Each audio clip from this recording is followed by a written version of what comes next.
Pemirsa, manfaatkan dana insentif daerah sebesar 2,5 miliar rupiah. Pemprov Sumsel menyalurkan sebanyak 1.202 unit bantuan sarana perdagangan bagi UMKM di 17 kabupaten kota di Sumsel guna menekan laju inflasi. Selatan yang dibanggakan Bapak Insinyur S.A. Supriyono. Guna menekan laju inflasi, pemerintah Provinsi Sumatera Selatan menyalurkan sebanyak 1.202 unit bantuan sarana perdagangan bagi UMKM di 17 kabupaten kota se-Sumatera Selatan Senin pagi 12 Juni 2023.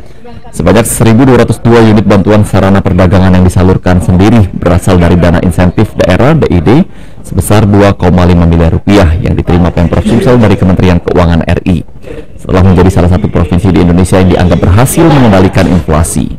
Sementara untuk rincian alokasi bantuan perdagangan sendiri, yakni 10% diberikan kepada UMKM laki-laki, 75% UMKM perempuan, dan 15% UMKM disabilitas, yang ditargetkan dapat selesai disalurkan paling lambat hingga akhir bulan Juni 2023.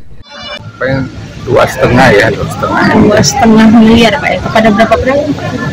Ya tadi jumlahnya 1.202 ya. 1.202 pedagang bantuan insentif Pak ya. Apa bedanya dengan bantuan yang kemarin kita berikan? Yang mana? Yang kemarin baru diberikan juga. Sama. Pak, terkait misalnya kalau misalnya inflasi tidak bisa ditekan Pak, insentif seperti ini akan terus digulirkan kembali oleh ya, kan kita memperoleh insentif. Oke, maaf. Kita atur lagi ya. Sementara itu, Sekda Sumsel Supriyono mengatakan penyaluran bantuan ini bertujuan untuk menekan inflasi di kabupaten kota.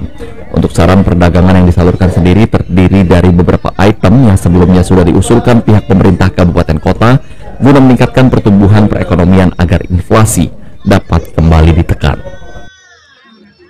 Masyarakat pelaku UMKM dalam rangka peningkatan kinerja perekonomian dan yang ujungnya untuk menekan inflasi di kabupaten kota agar gerak perekonomiannya menjadi baik. Ya, tadi ada beberapa item diusulkan oleh pemerintah kabupaten kota yang diakomodir oleh Pemprov melalui dinas perdagangan. Sandi Pratama, PAL TV.